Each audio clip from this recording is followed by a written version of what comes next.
நீங்க பார்க்கக்கூடிய ஐயா வந்து பைரவ சித்தர் என்று எல்லோராலும் அழைக்கப்படுகிறார். இவங்க வந்து நெறைய மக்கள் தேடி வராங்க. தேடி வருபவர்களுக்கு பொருளாதார பிரச்சனையிலிருந்து மீண்டு வருவதற்கு ஒரு வாய்ப்பாக இங்கு அமையுது. ஏன்னா, இங்கே சித்தர்களுடைய நடமாட்டம், சில அரிய சக்திகளுடைய நடமாட்டம் இருக்கிறதுனால வந்தாலே வாழ்க்கை மாறும். சொர்ண பைரவி சமேத சொர்ணக்கால பைரவர் எனும் சொர்ணாகர்ஷண பைரவர். ஐயா, இப்போ இங்க சித்தர்கள் நடமாட்டம் என்பது உண்டா? தாராளமா உண்டு. எப்பொழுதும் சித்தர்கள் நடமாட்டம் இங்க இருந்துகிட்டே இருக்கும். அது ஜீவராசிகளா தெரிவாங்களா, இல்ல உருவமாவா அருவமாவா? அருவமாவும் வருவாங்க, உருவமாவும் தெரிவாங்க. இந்த இடத்துல நிறைய ஜீவராசிகள் உண்டா? நிறைய ஜீவராசிகள் இங்க உண்டு. என்னென்ன ஜீவராசிகள் இருக்கு ஐயா? பொதுவா பறவைகள், எல்லா பறவைகளும் இங்க வரும். அது மாதிரி சர்ப்பங்கள் நிறைய வரும். அதெல்லாம் இங்க இருந்துகிட்டே தான் இருக்கும் எப்பொழுதும். அதாவது ஒரு சித்தர்கள் பொறுத்த வரையில அவங்களோட வைப்ரேஷன் எதை வச்சு உணரலாம்? சித்தர்கள் இருக்கிற இடத்துல வந்து வரும்பொழுதே நமக்கு ஒரு உள் உணர்வு வந்து மனசுக்கு ஒரு அமைதி முதல்ல கிடைக்கும். இந்த இடத்துக்கு வரும்பொழுது, வெளியில நீங்க வரும்பொழுது ஒரு மாதிரி வருவீங்க. பட் இந்த உள்ளார வந்து கால் வச்ச பிறகு மனசுக்கு நம்மளை அறியாமலே ஒரு அமைதி ஏற்படும். அதுதான் சித்தர்கள் இருக்கிறதுக்கான அறிகுறி. இப்போ இந்த கோயில் கட்டியதற்கு உண்டான ஒரு தேவை என்னங்க ஐயா?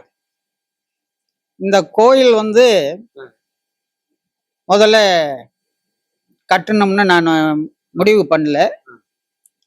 2008 திருவிசநல்லூர்ல இடம் வாங்கணும்னு முதல்ல உத்தரவாச்சு. அதுக்காக தான் இந்த ஊருக்கு வந்தேன். இந்த ஊருக்கு வந்து இந்த இடத்தை வந்து பார்க்க வரும்பொழுது என்னுடைய தலைக்கு மேலே 3 முறை கருடன் சுத்திச்சு. இந்த இடத்தை ஒரு 3 முறை கருடன் சுத்தியது. இங்க ஒரு அம்மாவும் பொண்ணும் வந்து நின்னாங்க. ஒரு பசுவும் கன்றும் வந்து நின்னது. இந்த இடத்தை வாங்குவதற்கான சுப சகனங்களை எல்லாம் காட்டினதுனால இந்த இடத்தை வாங்கினேன்.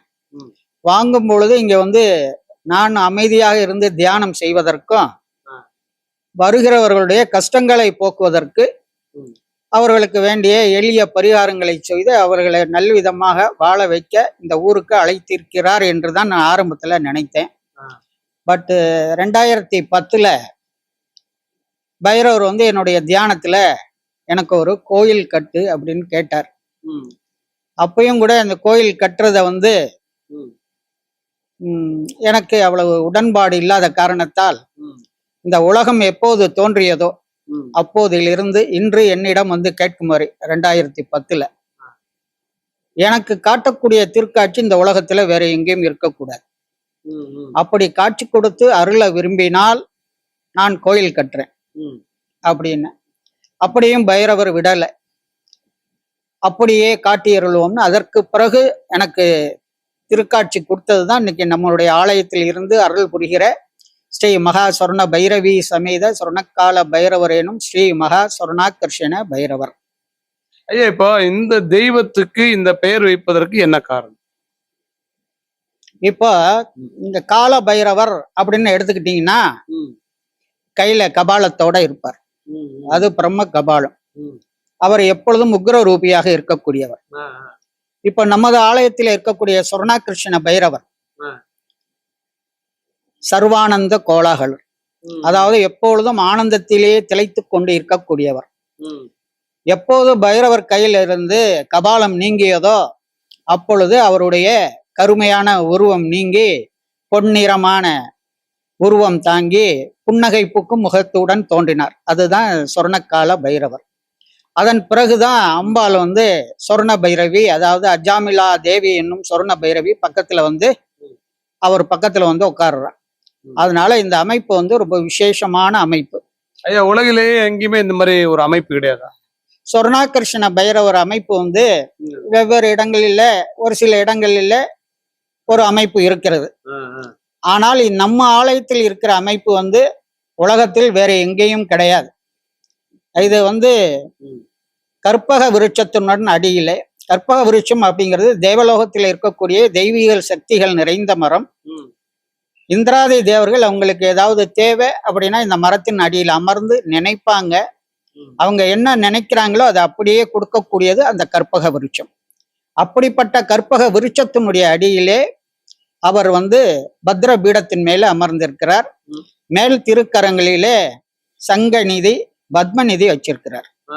சங்கநிதி பத்மநிதி அப்படி என்பது நவநிதிகளிலே இரு பெரும் நிதிகள். குபேரனுக்கு நவ நிதிகளையும் அஷ்டலட்சுமிகளுக்கு அஷ்ட ஐஸ்வர்யங்களையும் வழங்கக்கூடியவர் சொர்ணாகர்ஷண பைரவர். அதனால அவரு மேலும் அஷ்டலட்சுமிகளையும் குபேரனையும் ஜனங்க கும்பிட்டுட்டு இருக்கிறதுனால இவங்க கொஞ்சம் செல்வத்தை கொடுத்துக்கிட்டே இருக்கிறதுனால அப்படி குறையிற செல்வத்தையும் திரும்ப சொர்ணாகர்ஷண பைரவரை கும்பிட்டு தான் நிரப்பிக்கிறாங்க. சங்க நிதி அப்படிங்கிறது 1 போட்டு 16 0 போட்டா எவ்வளவு சொத்தோட மதிப்போ அதனுடைய மதிப்பு கொண்டது. பத்ம நிதிங்கிறது 1 போட்டு 32 0 போட்டா எவ்வளவு சொத்தோட மதிப்போ அதனுடைய மதிப்பு கொண்டது சங்க நிதி பத்மநிதி. ஆக சங்க நிதி பத்மநிதி இரண்டையும் தன்னுடைய மேல் திருக்கரங்களிலே தாங்கி இருக்கிறார். இதற்கெல்லாம் மேலாக மடியிலே அவருடைய மடியிலே பூர்ண அமுத கும்பத்தை வைத்திருக்கிறார். பூர்ண அமுத கும்பம் அப்படின்னா இந்த உலகத்துல எவ்வளவு தேவதா தெய்வங்கள் இருக்கோ அவ்வளவும் அதன் உள்ளே அடக்கம். நவ நிதிகள், நவ ரத்தினங்கள், அஷ்ட ஐஸ்வர்யங்கள், நோய் நொடிகளை தீர்க்கக்கூடிய அமிர்தம் இவ்வளவும் அந்த பூர்ண கும்பத்துல இருக்கு. அதற்கெல்லாம் மேலாக அபயவரத கரத்தோட இருக்கிறார். அபயவரத கரம் அப்படின்னா தன்னை உள்ளன்போட நல்ல நம்பிக்கையோட யார் கும்பிடுறாங்களோ அவங்களுடைய தகுதிக்கு தகுந்தாற்போல் வாரி வாரி வழங்குவேன் அப்படின்னு அபயவரத கரத்தோட இருக்கிறார். அம்மா மடியிலே எப்பொழுதும் பொங்கி பொங்கி வழிந்து கொண்டே இருக்கக்கூடிய வற்றாத ஜீவநதி போல் அட்சய பாத்திரம் போல் எப்பொழுதும் சுரந்து கொண்டே இருக்கின்ற ஒரு சொர்ண கும்பத்தை தன்னுடைய மடியிலே வைத்து கொண்டே இருக்கிறார். இருவரும் ஒருவரை ஒருவர் அம்மா அவருடைய இடுப்பை தழுவிய மாதிரியும் சொர்ண பைரவர் அவருடைய தன்னுடைய மேல் திருக்கரங்களால் அம்மாவை அணைத்தபடியும் உட்கார்ந்து இருக்கிறார்கள். அதனால இது போன்றது ஒரு திருவுருவ அமைப்பு உலகத்துல வேறு எங்கேயும் கிடையாது. உலகத்துல அதிசயம்னா ஒண்ணுதான் இருக்கணும் அப்படி என்பதற்காக காப்பி ரைட்டு வாங்கிட்டேன். இதே மாதிரி சிலை அமைப்பை வேற யாரும் செய்யவும் கூடாது. இதே மாதிரி அந்த உருவ அமைப்பு கொண்ட போட்டோவையும் வேற யாரும் வரையக்கூடாது. உலகத்துல அதிசயம் ஒண்ணுன்னா அதுவும் இங்கேதான் இருக்கணும். எந்த உலகத்துல எந்த கோடியில் இருந்தாலும் அவர்கள் எல்லோரும் இங்கே இவரை வணங்கி அருளையும் பொருளையும் பெற வேண்டும். ஐயா, இப்போ இந்த கோயில் பொறுத்தவரையில, இந்த தெய்வம் பொறுத்தவரையில எந்த பிரச்சனைக்காக வருபவர்களுக்கு தீர்வு அமையும்? முதல்ல குடும்பத்துல உள்ள கஷ்டங்கள் எல்லாம் நீங்க கணவன் மனைவி ஒற்றுமை. இப்ப அதெல்லாம் ரொம்ப குறைஞ்சிட்டு வர காலகட்டத்துல இங்க வேண்டும் பொழுது கணவன் மனைவி ஒற்றுமை ஏற்படும். பணம், காசு, நிலம், புலம் இதெல்லாம் வேணுங்கிறவங்க வேண்டலாம். பொன் நிறைய கிடைக்கும். அதே மாதிரி வாழ்க்கையில என்னென்ன வேணும்னு நினைக்கிறாங்களோ சீக்கிரம் ஒரு கல்யாணமாகும். ஒரு குழந்தை பாக்கியம் ஏற்படணும், குழந்தை பாக்கியம் ஏற்படும். நல்ல உத்தியோகம் கிடைக்கணும். அதுவும் அயல் நாடுகள்ல கடல் கடந்து போக வேண்டும் என்று நினைப்பவர்கள் இங்க வேண்டும் பொழுது அவர்கள் என்ன நினைக்கிறார்களோ, எந்த வேலையை போய் சேர வேணும்னு நினைக்கிறார்களோ அந்த வேலையில போய் சேரலாம். அதே மாதிரி இங்க கேட்டது கேட்டபடி கிடைக்கும், நினைத்தது நினைத்தபடி நடக்கும். இதுக்கு இங்க வணங்கக்கூடிய பல்லாயிரக்கணக்கான மக்களுடைய வாழ்க்கையில் பல அதிசய சம்பவங்கள் எல்லாம் நிகழ்ந்து இருக்கிறது. அதனால இங்க வேண்டுனா கிடைக்காதது எதுவுமே கிடையாது. என்ன நினைக்கிறார்களோ அத்தனையும் இங்கே கிடைக்கும். இது கும்பகோணம் தானா? கும்பகோணத்தை தாண்டியா? இது கும்பகோணத்திலிருந்து ஒரு 6 கிலோமீட்டர் தொலைவிலே சூரியனார் கோயில் போற வழியிலே இந்த திருவிசநல்லூர் அமைந்திருக்கிறது. இங்க திருவிசநல்லூர் ஸ்கூல் ஸ்டாப் அப்படின்னு சொல்லி இறங்கி உள்ளே கொஞ்சம் தூரம் நடந்து வந்தால் நம்முடைய ஆலயத்தை அடையலாம்.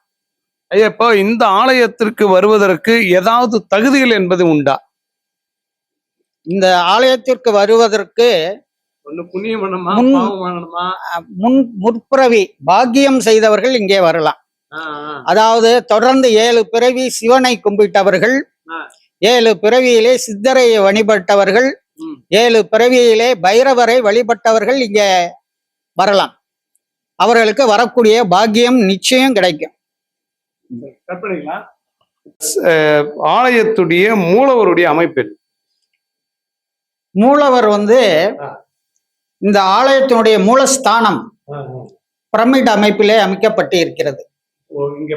பிரமிட் அமைப்பில் எதற்காக பிரமிட் அமைப்பில் அமைக்கப்பட்டு இருக்கிறது என்று சொன்னால், இந்த பிரமிடுக்கு ஒண்டித்தான் மேலே இருந்து காஸ்மிக் எனர்ஜியையும் பூமியிலிருந்து எர்த் எனர்ஜியையும் எடுத்து நம்ம தினசரி சாமிக்கு சொல்லி கொண்டே இருக்கக்கூடிய மந்திரங்களினால் அந்த மந்திர அதிர்வலைகளும் சேர்ந்து இங்கு வரக்கூடியவர்களுக்கு நல்லது கிடைப்பதற்காக, அவர்கள் என்ன காரியத்தை நினைத்து வந்தார்களோ அந்த காரியம் அவர்களுக்கு ஜெயம் ஆவதற்காக இந்த போன்ற மூலஸ்தான அமைப்பு அமைத்து வைத்திருக்கிறேன். அதாவது பிரமிடுனால ஒரு வைப்ரேஷன் உண்டா? வைப்ரேஷன் உண்டு. அதுக்குள்ளார பொதுவா நீங்க ஒரு பிரமிடு என்றால் அதுக்குள்ளார ஒரு பிளேடை நீங்க வச்சீங்கன்னா கூட சாதாரணமா ஒரு இடத்துல வைத்து எடுத்து சேவ் செய்யும் பொழுது அதனுடைய நுனி மழுங்கி போயிடும். ஆனா அதே ஒரு பிரமிட் அமைப்பு மாதிரி இருக்கிற ஒரு அமைப்புல அந்த பிளேடை வைத்து எடுத்து சேவ் பண்ணும் பொழுது எத்தனை முறை வேண்டுமானாலும் சேவ் பண்ணலாம். அது அப்படியே அதனுடைய கூர் மழுங்காம இருக்கும். அதுதான் பிரமிடோட அமைப்பு. அது உள்ளார இருக்கிறதுக்குனுடைய பவரை வந்து 1க்கு 1000 மடங்கு பெருக்கி தரக்கூடியதுதான் பிரமிட். எப்பாவது சர்ப்பம் உள்ள வந்திருக்கா? சர்ப்பம் இப்போ ஒரு வாரத்துக்கு முன்னாடி கூட இந்த கற்பக விருட்சத்து மேல ஏறி நின்று படம் எடுத்து ஆடி விட்டு சென்று விட்டது. இப்போ நாகத்திற்கும் இறைவனுக்கும் என்ன சம்பந்தம் உண்டு? நாகம்ங்கிறது குண்டலினி சக்தி. இப்ப சிவன் பாத்தீங்கன்னா உடம்பெல்லாம் அங்க கையில எல்லாம் கங்கணம் கட்ட மாதிரி இருக்கும், கழுத்துல போட்டிருப்பாரு. பாம்பு சர்ப்பம் அப்படிங்கிறது குண்டலினி சக்தி. அதாவது எவன் ரொம்ப தவ வலிமையோட இருக்கிறானோ, அந்த படத்துல எல்லாம் பாத்தீங்கன்னா சிவனுக்கு பார்த்தா பாம்பு இருக்கும், பெருமாளுக்கு பாத்தீங்கன்னா அந்த அந்த சர்ப சயனத்துலதான் இருப்பார். அம்பாள் உடம்புல எல்லாம் பாத்தீங்கன்னாக்கா மேல 5 தலை நாகம் இருக்கும். உடம்புல எல்லாம் நாகம் இருக்கிறதுனுடைய இது என்னன்னா அவங்க எல்லாம் பெரும் தவசின்னு அர்த்தம். இத மாதிரி ஆன்மீக செய்திகளை தொடர்ந்து நீங்க கேட்டு அனுபவிக்கணும்னா வெப் நியூஸ் சேனலை சப்ஸ்கிரைப் பண்ணுங்க, சப்போர்ட் பண்ணுங்க.